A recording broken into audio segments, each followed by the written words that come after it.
మన ప్రభు అయిన యేసుక్రీస్తు నామమున మీ అందరికీ నా వందనాలు తెలియచేస్తున్నాను. మన ప్రభు అయిన యేసుక్రీస్తు యొక్క శిలువ ఓ గొప్ప అద్భుతం. ఆ శిలువలో ఇంకా అనేక అద్భుతాలు కూడా జరిగినాయి. కొన్ని చాలా విశేషంగా మనకి కనిపిస్తాయి. మరికొన్ని మనం అంతగా దృష్టి పెట్టనివి కూడా ఉన్నాయి.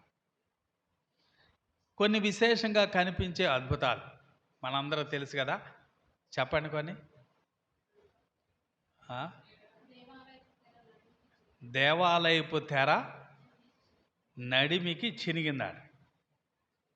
పూర్తిగా జరిగిందా, కొంతవరకు జరిగిందా? పూర్తిగా జరిగింది. క్రింద నుంచి పైకి చినిగిందా, పైనుంచి క్రింద చినిగిందా? పైనుంచి క్రిందకి చినిగింది. ఓ టైలర్ కనుక కట్ చేస్తుంటే కింద కట్ చేసి దాన్ని పై దాకా చింపేసి ఉండేవాడు. కానీ అది పైనుంచి క్రిందికి చినిగింది.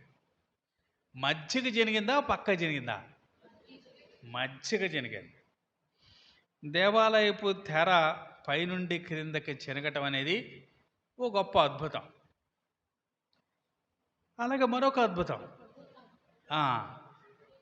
భూమి కంపించింది, బండలు బద్దలైనాయి, సమాధులు తెరువబడ్డాయి.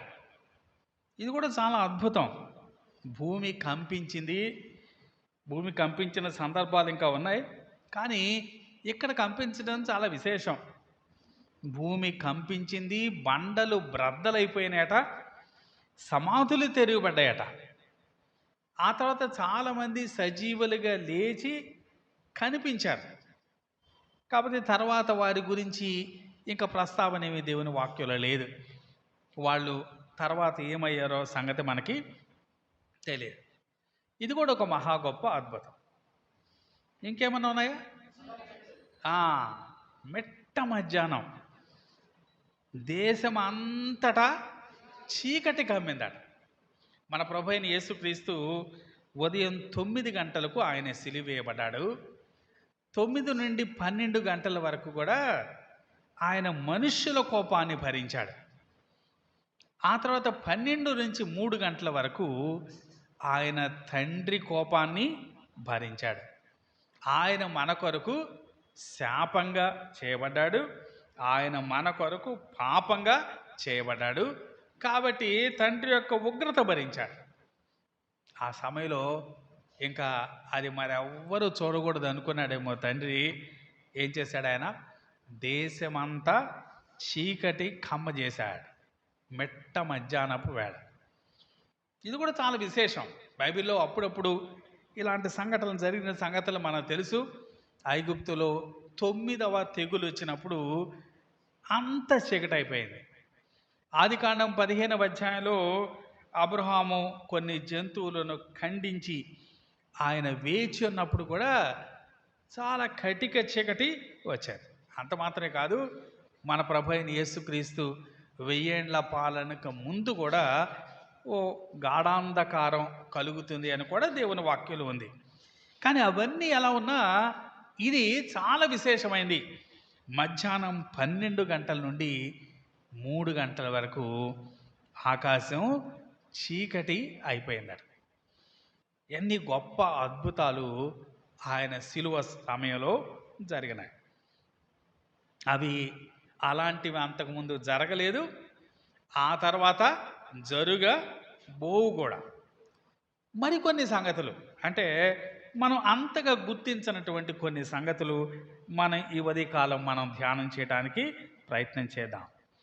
ప్రాముఖ్యంగా ఆయన సిలువ వేయబడిన సమయం, ఆయన ఇప్పుడే చెప్పుకున్నాం కదా, 9 గంటల సిలువ వేయబడ్డాడు, అలాగే 3 గంటలకు ఆయన ప్రాణం విడిచాడని చెప్పుకున్నాం. మంచిదే, కానీ ఆ సమయం ఏదో యాదృచ్ఛికంగా జరిగిందా, లేకపోతే అది ముందుగా నిర్ణయించబడి జరిగిందా?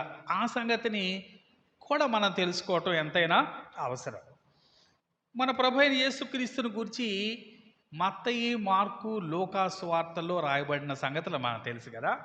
ప్రాముఖ్యంగా 3 సువార్తలు మన ప్రభుని మానవుడిగా చూపిస్తాయి. మన ప్రభు యొక్క మానవత్వాన్ని ఎత్తి చూపుతాయి.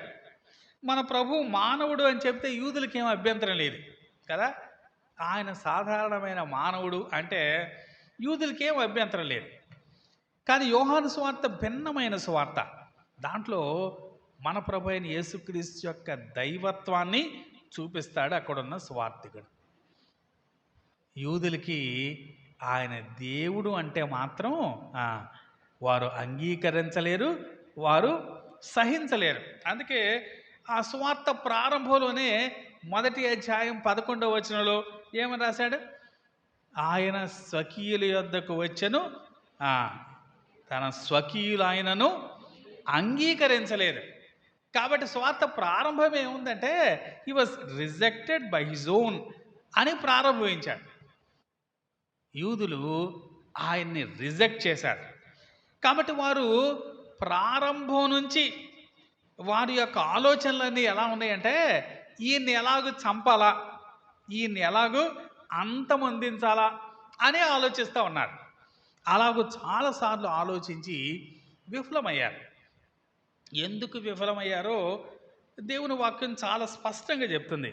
కొన్ని సంగతులు మనం చూడండి. వారు చంపటానికి ప్రయత్నం చేసి ఆగిపోయిన సందర్భాలు. మొదటిగా యోహాను సువార్త 7వ అధ్యాయం 2వ వచనం చూద్దాం. యోహాను సువార్త 7వ అధ్యాయం 2వ వచనం.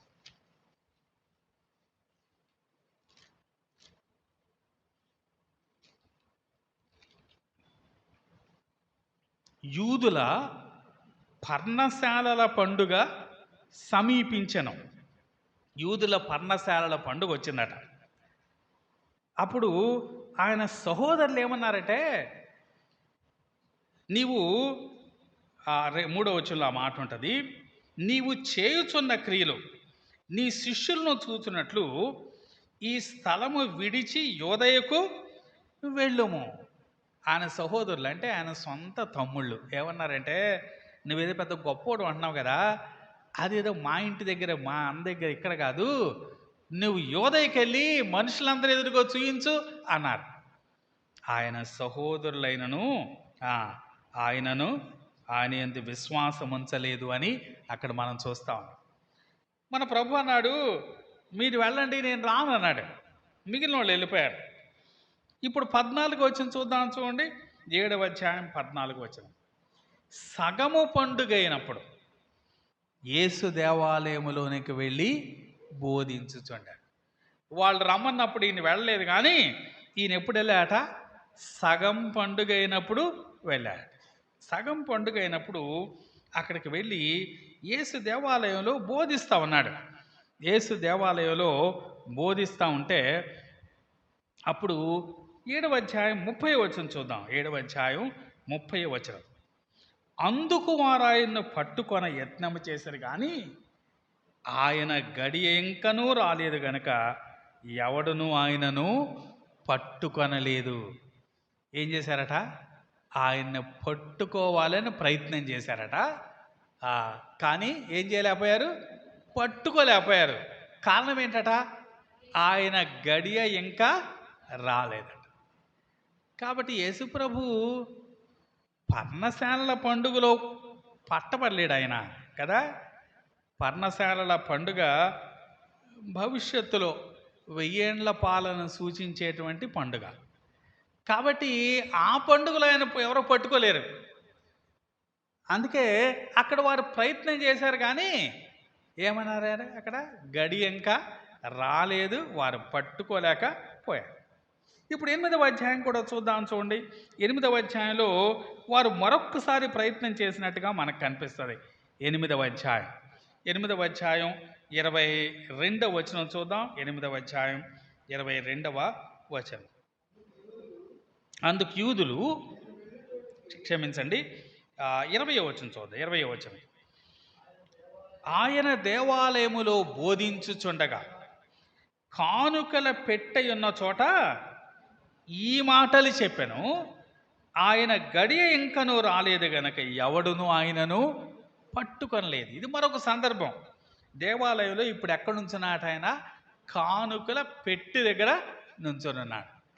కానుకల పెట్టె ఎక్కడ ఉంటుందంటే బయట ఆవరణ 2 భాగాలుగా ఉంటుంది.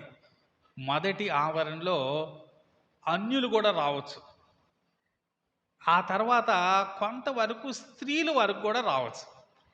కానీ దాన్ని దాటి ఇంకా స్త్రీలు వెళ్ళటానికి లేదు. ఆ లోపలి ఆవరణలో కేవలం పురుషులు మాత్రమే ఉంటారు. ఈ కానుకల పెట్టె ఎక్కడ ఉంటుందంటే స్త్రీలు కూడా వెళ్ళగలిగిన ప్రదేశంలో ఉంటారు. కాబట్టి అక్కడ కానుకల పెట్టె దగ్గర నిలబడి బోధన చేస్తున్నాడు ఆయన. ఆయన బోధిస్తూ ఉంటే ఎవడును ఆయనను పట్టుకొనలేదు. ఎక్కడ కూడా పట్టుకోవాలని ప్రయత్నం చేశారు, కానీ ఏం చేయలేకపోయారు? పట్టుకోలేకపోయారు. కారణం ఏంటట? ఆయన గడి ఇంకను రాలేదు అంటున్నాడు. అలా యోహాను సువార్త 10వ అధ్యాయానికి వెళ్దాం. యోహాను సువార్త 10వ అధ్యాయం 22వ వచనం చూద్దాం. 22వ వచనం. ఆలయ ప్రతిష్ఠిత పండుగ యెరూషలేములో జరుగుచుండెను.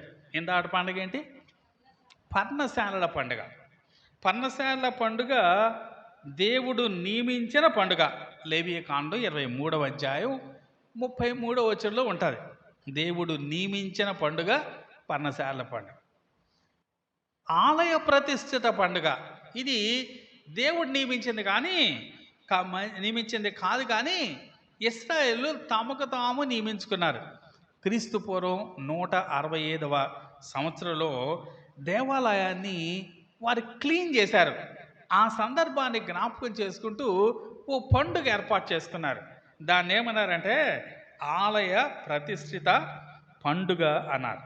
ఇది ఇంచుమించుగా పర్ణశాలల పండుగ తర్వాత ఓ 2 నెలల తర్వాత వస్తుంది. పర్ణశాలల పండుగ ఈ శీతాకాలానికి ముందు వస్తే ఇది ఎక్కడొస్తట? అక్కడ రాశాడు కదా, ఏముంది? 23వ వచనం. అది శీతాకాలం. శీతాకాలంలో ఆలయ ప్రతిష్ఠిత పండుగ వచ్చింది. ఇక్కడ కూడా ఏం చేశారు వాళ్ళు? 10వ అధ్యాయం 31వ వచనం చూద్దాం. చూడండి, 10వ అధ్యాయం 31వ వచనం. యూదులు ఆయనను కొట్టవలనని మరల రాళ్ళు చేత పట్టుకొనగా మళ్ళీ ప్రయత్నం చేశారు. ఈసారన్నా సఫలమవుదాం అనుకున్నారు. ఏం చేశారట? చేత్తో రాళ్ళు కూడా పట్టుకున్నారు.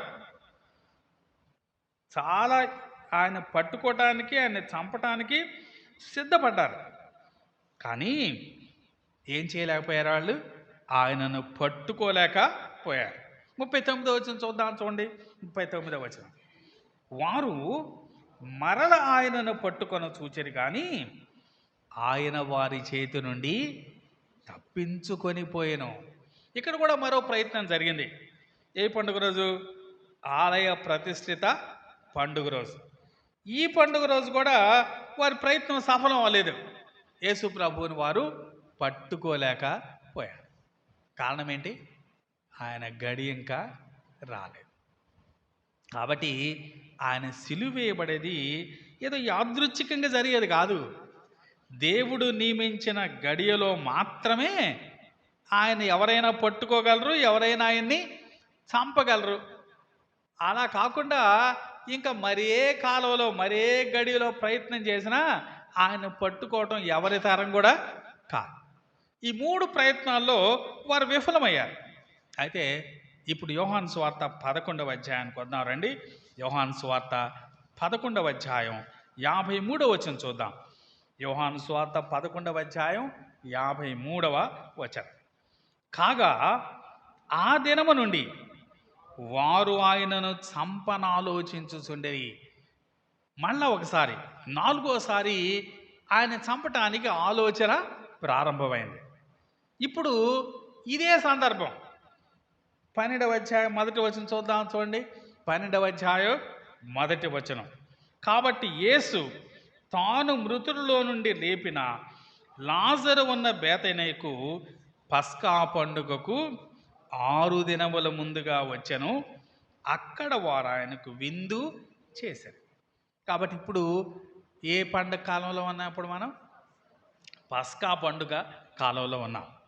ఇప్పుడు వారి ప్రయత్నం ప్రారంభించారు. మరి ఇప్పుడు వారి ప్రయత్నం సఫలమవుద్దా లేదా చూడాలి మనం కదా. వారి ప్రయత్నం ఏమవుతుందో ఆ తర్వాత వాక్యాల్లో మనకు కనిపిస్తుంది. ఆ పండుగలో అట గ్రీస్ దేశస్తులు వచ్చారట.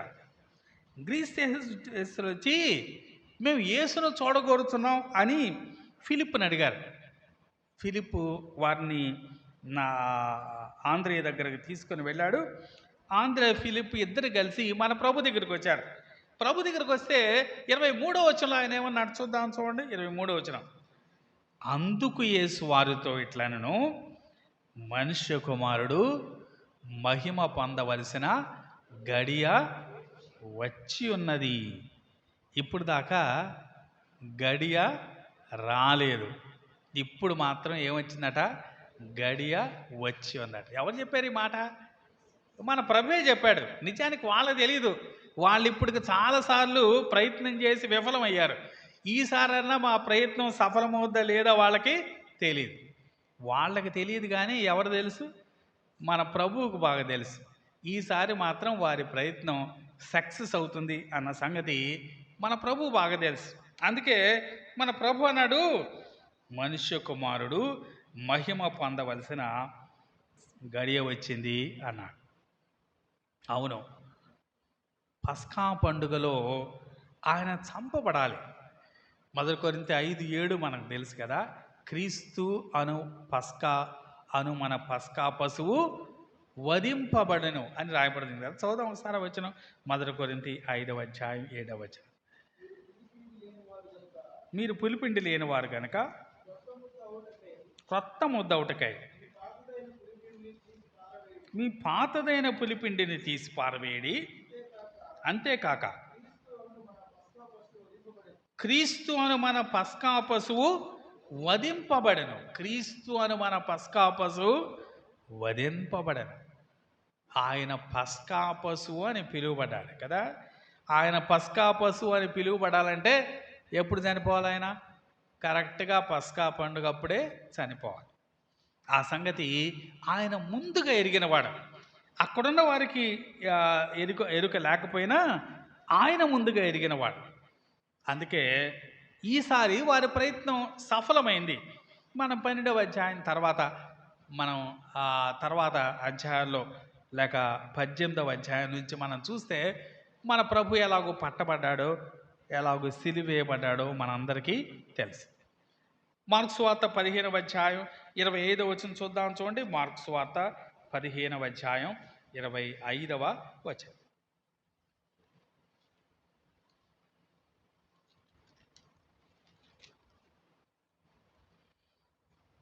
ఆయన సిలువ వేసినప్పుడు పగలు 9 గంటలు. ఆయన మన కాలమానంలో రాశారు చక్కగా కదా. ఉదయం 9 గంటలకు సిలువ వేయబడ్డాడు. కానీ నిజానికి యూదుల కాలమానం ప్రకారం అయితే వారి దినం ఉదయాన్నే 6 గంటలకి ప్రారంభం అవుతుంది.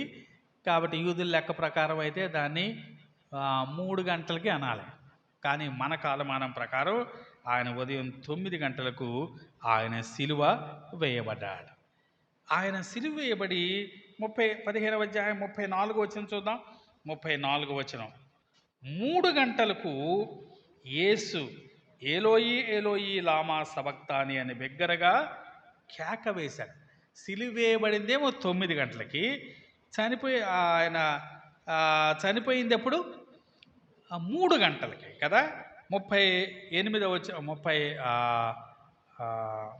వచనం కూడా చూద్దాం. 37వ వచనం, అంతట యేసు గొప్ప కేక వేసి ప్రాణము విడిచాడు. ఉదయాన్నే 9 గంటలకు సిలువేయబడ్డాట. అలాగే మధ్యాహ్నం 3 గంటలకి ఆయన ప్రాణం విడిచాడు.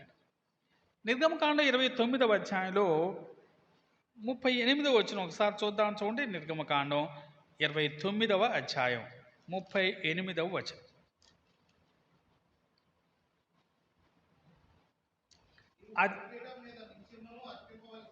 నీవు బలిపీఠం మీద నిత్యము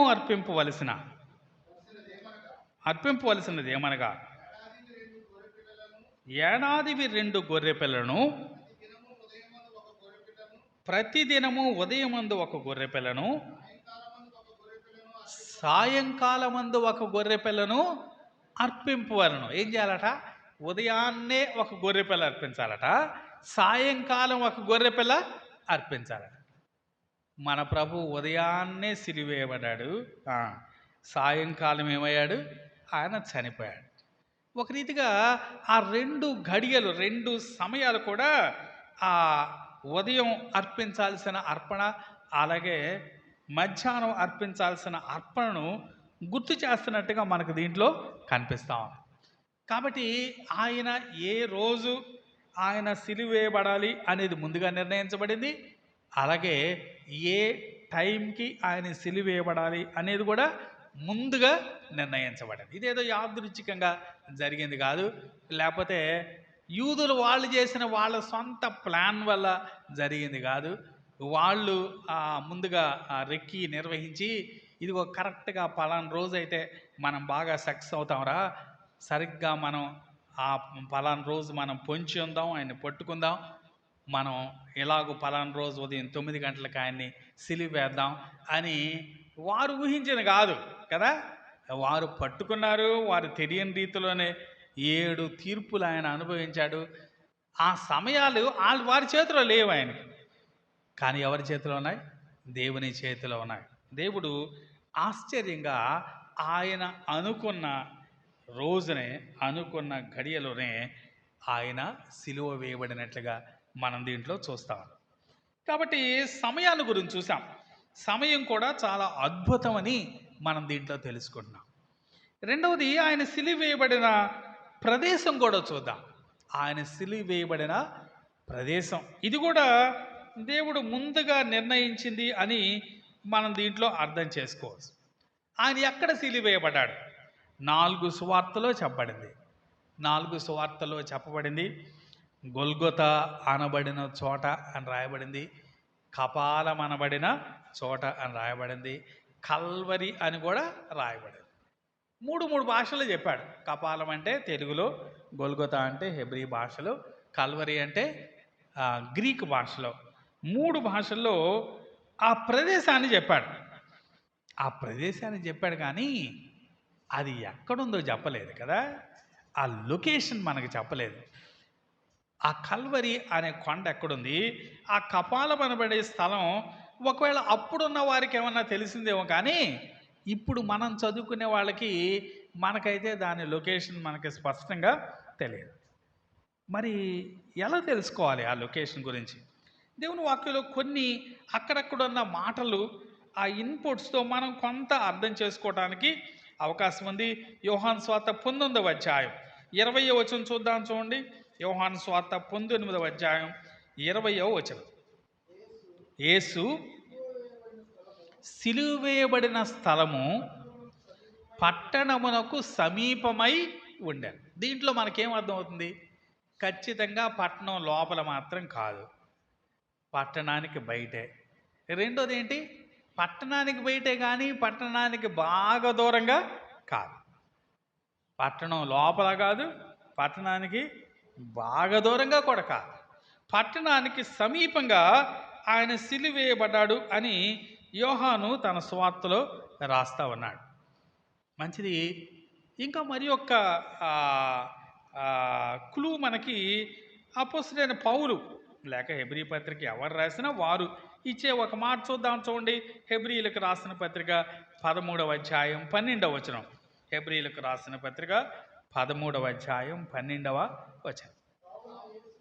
కావున యేసు కూడా తన స్వరక్తము చేత ప్రజలను పరిశుద్ధపరచుటకై గవిని వెలుపట శ్రమ పొందాను. ఎక్కడ పొందాట? గవిని వెలుపట, అంటే అవుట్ సైడ్ ది గేట్. ఓ గేటు బయట ఆయన శ్రమ పొందాడు. మరి ఇప్పుడు మనకి ఇంకో ప్రశ్న ఏంటి? అది ఏ గేటు కదా, అది కూడా తెలుసుకోవాలి కదా. అది ఏ దిక్కునుంది? ఆ వివరాలు కూడా మనకు కావాలా. ఖచ్చితంగా ఇక్కడ ఏం చెప్తున్నాడంటే గవిని వెలుపట ఆయన శ్రమ పొందాడు అని చెప్తా ఉన్నాడు. అక్కడున్న సందర్భం మన పై వచనాల నుంచి మనం చదువుకుంటూ వెళ్తే ఇంకా కొద్దిగా ఎక్కువ వివరాలు మనకు ఉంటాయి. చదువుదాం. చూడండి, 10వ వచనం నేను చదువుతున్నాను. 10వ వచనం. మనకొక బలిపీఠం ఉన్నది, దాని సంబంధమైన వాటిని తినుటకు గుడారములో సేవ చేయవారికి అధికారం లేదు. వేటి రక్తము పాప పరిహారార్థముగా పరిశుద్ధ స్థలములోనికి ప్రధాన యాజకుని చేత తేబడును, ఆ జంతువుల కళేబరములు శిబిరమునకు వెలుపట దహింపబడును. ఎక్కడట? శిబిరానికి వెలుపట ఆ జంతువుల కళేబరాలు దహించబడతాయట. కావున యేసు కూడా తన స్వరక్తము చేత ప్రజలను పరిశుద్ధపరచుటకై గవిని వెలుపట శ్రమ పొందాను. ఇక్కడ ఆ ప్రదేశానికి మరొక గుర్తింపు కూడా ఇస్తున్నాడు. ఏంటట మరొక గుర్తింపు? జంతువుల కళేబరాలు. అంతకుముందు బలి అర్పించిన జంతువుల కళేబరాలు ఏం చేస్తారట?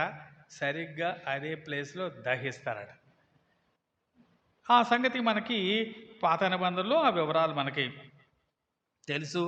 మనం లేవీకాండం 16వ అధ్యాయం 27వ వచనం చూస్తే దాంట్లో ఇదిగో జంతువుల కళేబరాలు ఎక్కడికి తీసుకుని వెళ్ళి వాటిని దహించాలో అక్కడ చాలా స్పష్టంగా చెప్పబడింది. కాబట్టి గవిని వెలుపట, అలాగే బలి అర్పించబడిన జంతువుల కళేబరాలు దహించబడిన చోట ఆయన సిలువేయబడ్డాడు అని మనం దీంట్లో చూస్తాం. అయితే ఏ గవిని అనేది మనకి ఇంకా స్పష్టం రాలేదు కదా. ఏ గేట్ దగ్గర, అలాగే ఆ గేట్ ఏ సైడ్ ఉంది? నెహెమ్యా గ్రంథంలో యెరూషలేముకి 12 గేట్లు ఉన్నాయి అని మనందరికి బాగా తెలుసు. నెహెమ్యా గ్రంథం 3వ అధ్యాయంలో వాటిని బాగు చేశారు. వాటిని బాగు చేసినప్పుడు ఒక గేటు దగ్గర ప్రారంభించి మళ్ళీ ఒకే గేట్ దగ్గర ముగించారు. చూడండి ఒకసారి. నెహెమ్యా గ్రంథం 3వ అధ్యాయం 1వ వచనం చూద్దాం. నెహెమ్యా గ్రంథం 3వ అధ్యాయం 1వ వచనం. ప్రధాన యాజకుడైన ఎల్యాషీబును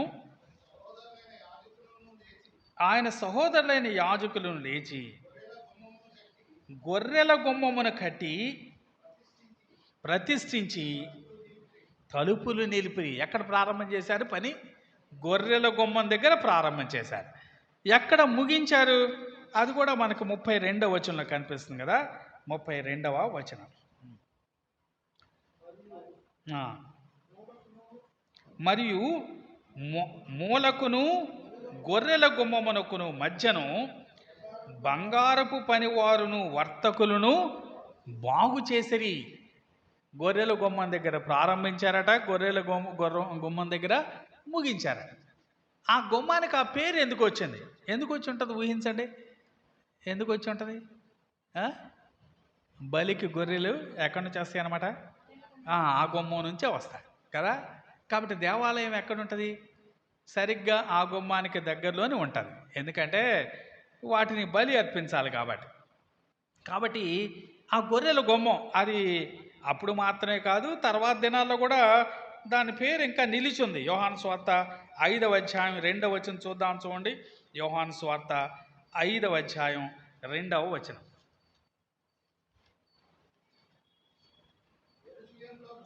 యెరూషలేములో గొర్రెల ద్వారము దగ్గర. చాలు, ఏమని రాశాడు అక్కడ?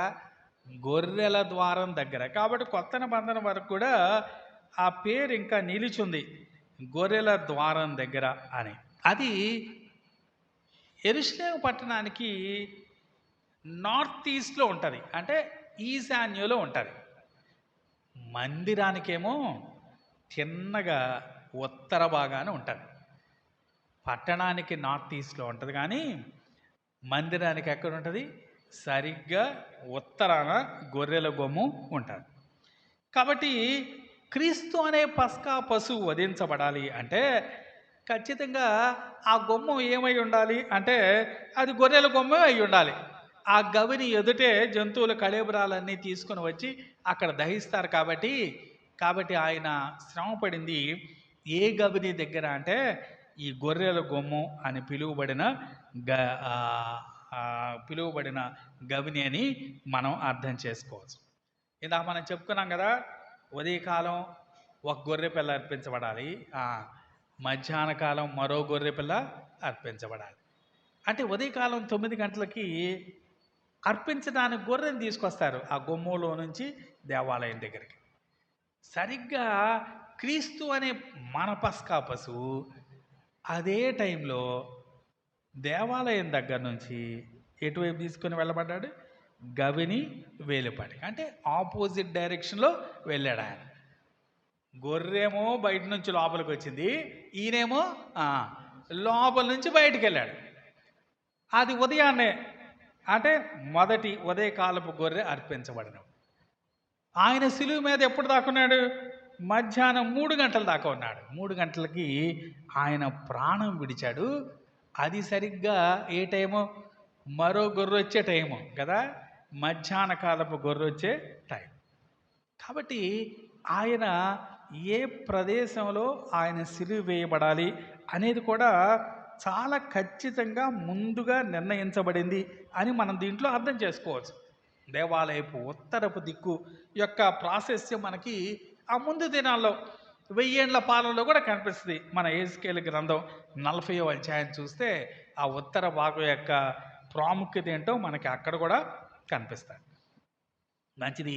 మన ప్రభు అయిన యేసుక్రీస్తు ఖచ్చితంగా దేవుడు నిర్ణయించిన చోటు ఆయన సిలువేయబడ్డాడు అని మనం దీంట్లో అర్థం చేసుకున్నాం. ఆయన సిలువేయబడిన సమయం ముందుగా నిర్ణయించబడింది, సిలువేయబడిన చోటు కూడా ముందుగా నిర్ణయించబడింది. మామూలుగా ఎవరు నిర్ణయిస్తారు చెప్పండి? చోటు ఎవరు నిర్ణయిస్తారు? అధికారులు నిర్ణయిస్తారు కదా. అంటే ఒకవేళ పిలాతు కాకపోతే యాజకులు కదా, ప్రధాన యాజకుడు, అక్కడున్న సెన్హెద్రిన్ సభ వారు ఏ టైంకి ఈయన ఎగ్జిక్యూట్ చేయాలి, లేకపోతే ఏ ప్లేస్లో ఈయన ఎగ్జిక్యూట్ చేయాలి అని వాళ్ళు నిర్ణయిస్తారు కదా. కానీ వాళ్ళు నిర్ణయించారు, కానీ దేవుని యొక్క ప్రణాళికకు సరిగ్గా సరిపోయేటట్టుగా అన్నీ జరిగినాయి. కాబట్టి వారి హృదయాలు, వారి మనసులన్నీ ఎవరి అధీనంలో ఉన్నాయన్నమాట? దేవుని అధీనంలో ఉన్నాయి. వాళ్ళ సొంత ప్రయత్నం ఇది, మా సొంత పన్నాగం అని వారు అనుకుంటున్నారు. కానీ నిజానికి వారి వెనుక, వారి హృదయాలు, వారి ఆలోచనలు వెనుక ఎవరున్నారు?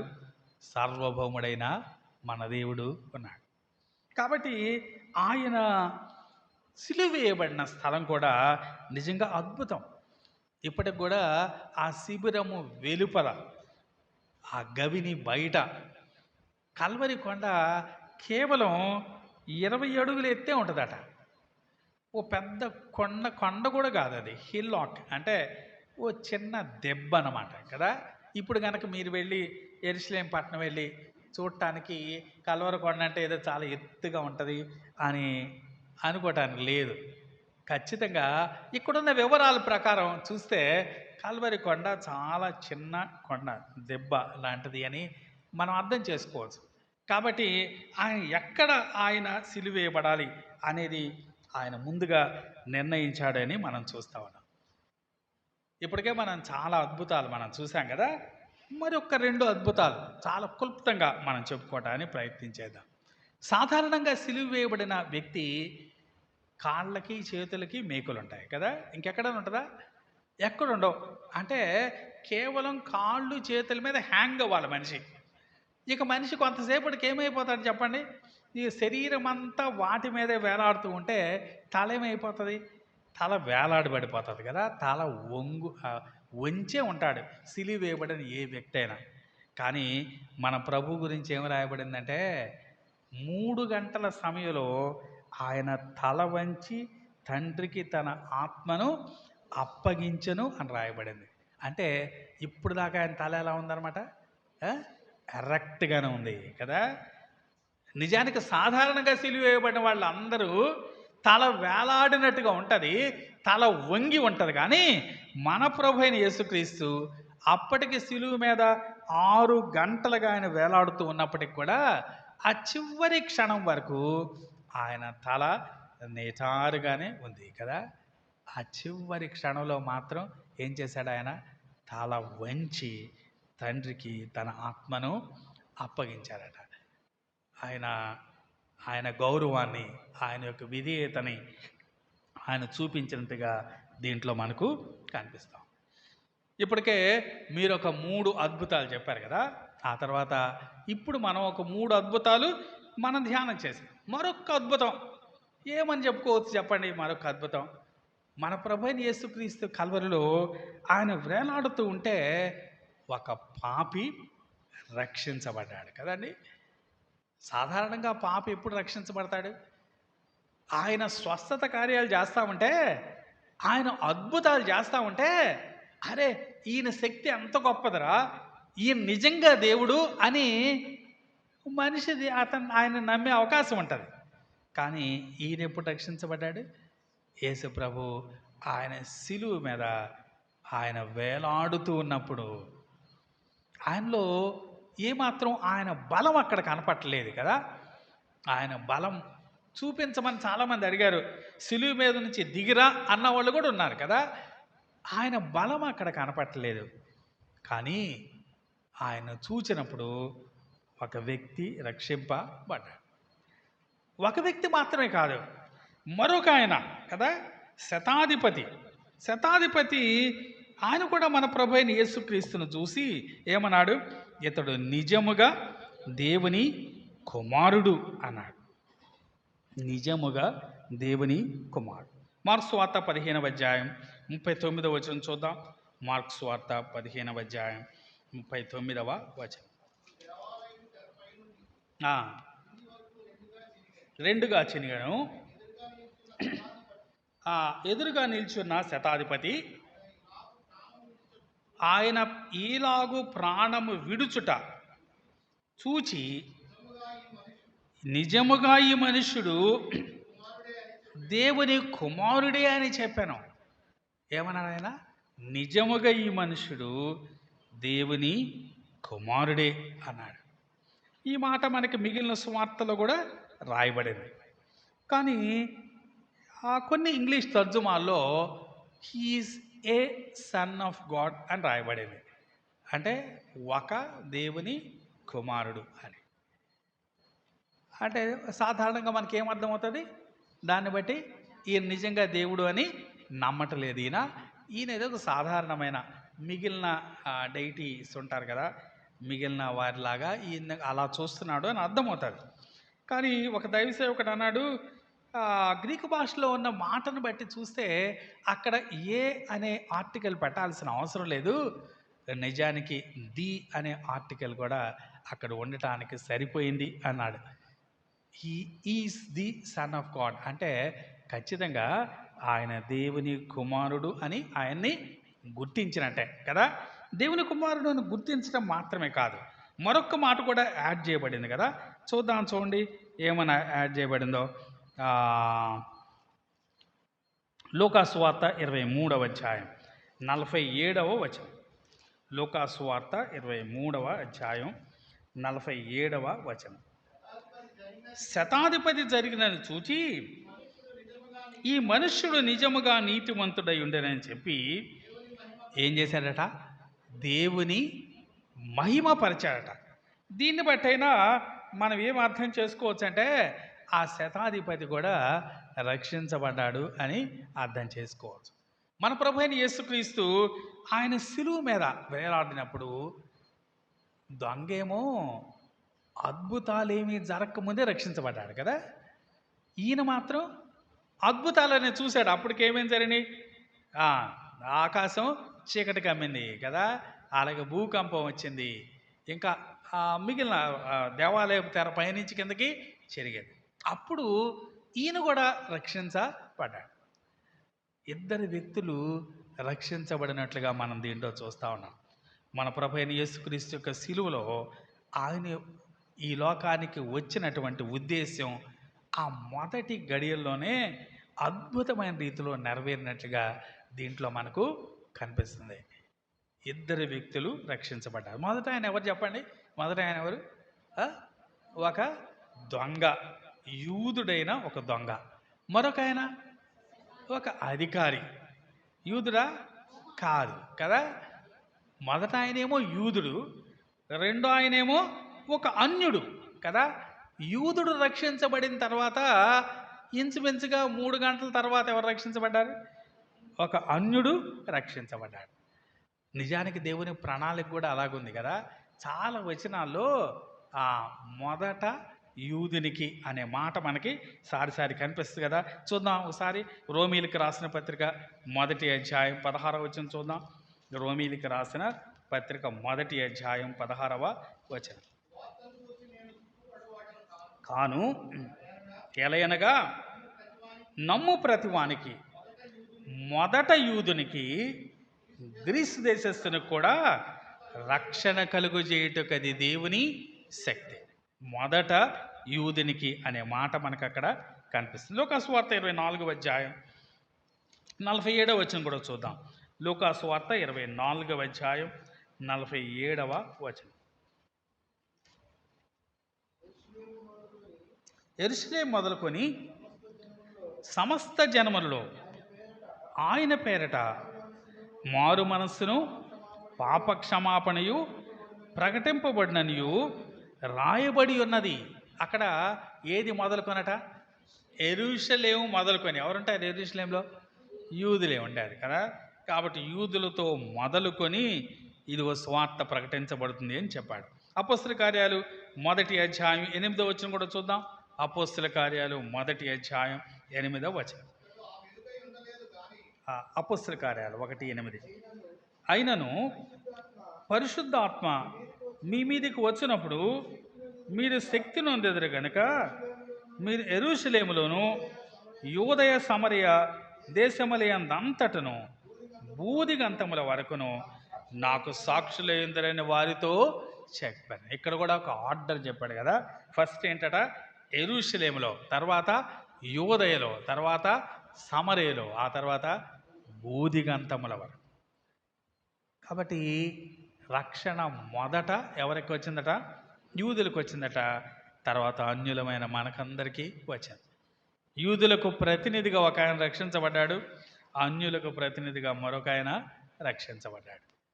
ఈ దినాల్లో మనం కూడా యేసు ప్రభునందు విశ్వాసం ఉంచి రక్షించబడుటకు ఆయన మన కొరకు ఒక మార్గాన్ని వేశాడు. ఆ మార్గాన్ని వేయటానికే సిలువ వేయబడ్డాడు ఆయన. మనం దేవుని కలుసుకోవాలి అంటే కేవలం సిలువ దగ్గర మాత్రమే కలుసుకోగలం. అక్కడ మాత్రమే మన పాపాలకి పరిహారం దొరికి పరిశుద్ధుడైన దేవుణ్ణి మనం కలుసుకోగలం. సిలువను ఆశ్రయించి రక్షించబడిన వారిని ఇద్దరిని చూసాం. ఈ దినాన మరి సిలువను ఆశ్రయించిన వారు ఎందరు కదా. ఇంకా సిలువను ఆశ్రయించిన అనుభవం లేకపోతే ఇది అనుకూలమైన సమయం యేసు ప్రభునందు విశ్వాసం ఉంచి రక్షించబడాలని కోరుతా ఉన్నాను. ఇంచుమించుగా 7 అద్భుతాలు మనం చూసాం కదా. ఒక 3 అద్భుతాలు చాలా పాపులర్గా అందరికీ తెలిసినవి. మరొక 4 అద్భుతాలు మనం మరి ఎక్కువగా గుర్తించనటువంటి అద్భుతాలు. మెట్టుకు మన ప్రభువైన యేసుక్రీస్తు సిలువ వేయబడటమే ఓ మహా గొప్ప అద్భుతం. ఆయన సిలువ కార్యములో ఇమిడి ఉన్న అనేకమైన అద్భుతాలను బట్టి మనం దేవుని ఎంతైనా స్తుతించి ఘనపరచాలి. అదే సమయంలో ఆయన సిలువ వేయబడిన ఉద్దేశాన్ని ఎరిగి ఆయన్ని ఆశ్రయించి, సిలువను ఆశ్రయించి రక్షించబడి దేవుని బిడ్డలుగా తీర్చబడాలని దేవుని వాక్యం ద్వారా మనం హెచ్చరింపబడుతున్నాం. దేవుడి మాటలు మన కొరకు దీవించును గాక.